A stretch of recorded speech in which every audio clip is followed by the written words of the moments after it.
Welcome back to our not-so-superhero countdown. Number 5. Darkman.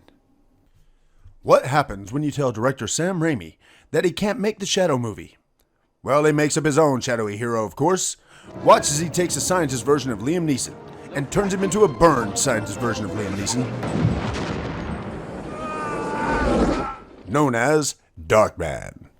Darkman feels no pain. Instead, he feels his emotions in their most extreme forms. Maybe I should be wearing a funny little hat. Do you like it?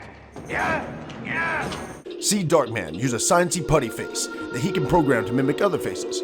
He'll use this mask to hunt down the men who tried to murder him and possibly go to the fair with his girlfriend.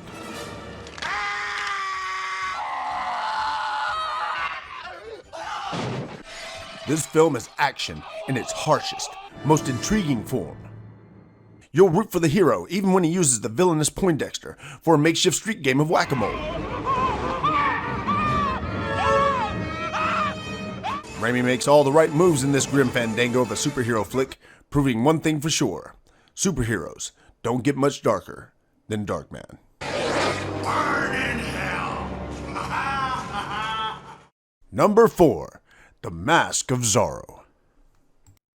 The Mask of Zorro is by and large a passing of the torch movie. Anthony Hopkins is Don Diego de la Vega, the original Zorro, who loses his wife and daughter to tragedy and ends up trapped at the very first San Diego Comic-Con. I'm Zorro! Silence, you old fool! I am Zorro! Liar! I am Anyone can Groot. see you are too dull. After his escape, he runs across a man with a sultry voice and decides he is just sexy enough to become Zorro. I've never lost a fight. After teaching him all the skills necessary to defeat the man who killed his brother, the duo will go forth and enact their plans I am a man in search of a vision. to get revenge, save the day, and become in-laws. The movie keeps a solid pace from start to finish, letting us feel like we are not only viewers, but part of the action. And that's why Zorro was easily able to slash its way onto our list. Number 3. The Shadow. In the 90s, Alec Baldwin was favored to play another Caped Crusader, but how he ended up playing the Shadow is anyone's guess. The Shadow knows.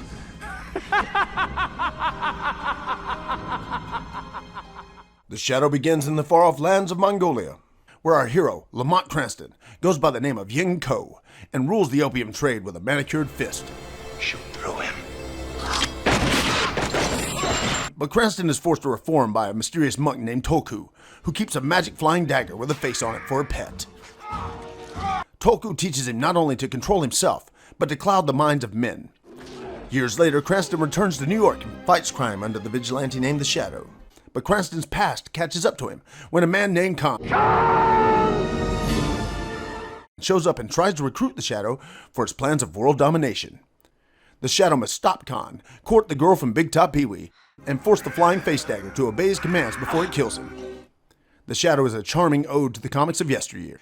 It showcases the wonderful guts and gusto of the people who lived in the 1930s, while giving the story an updated feel at the same time, which is why this movie doesn't need to hide in the shadows anymore.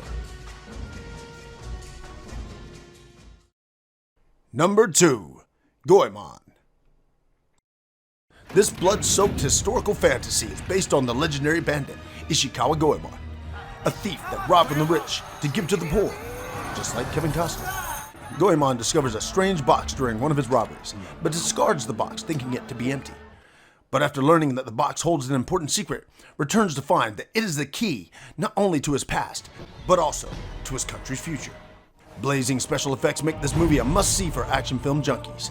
Every sequence seems bigger and better than the last, culminating in a full-on rush against an unstoppable evil, with only Goemon's friends by his side to help him. Many moviegoers missed this movie when it was released to American audiences.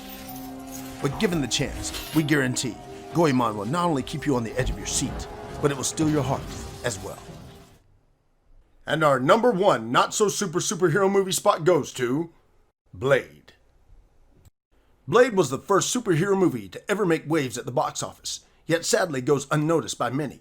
Not only was it the first to prove superhero movie viability, but it was also the first to star a black superhero. Contrary to popular belief, Delete that footage. the first R-rated superhero film.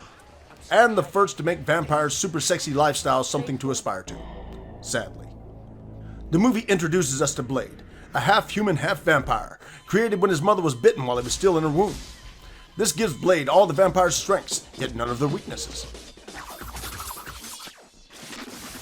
Blade vows to hunt down the vampire that killed his mother and visit swanky Asian vampire clubs in his downtime.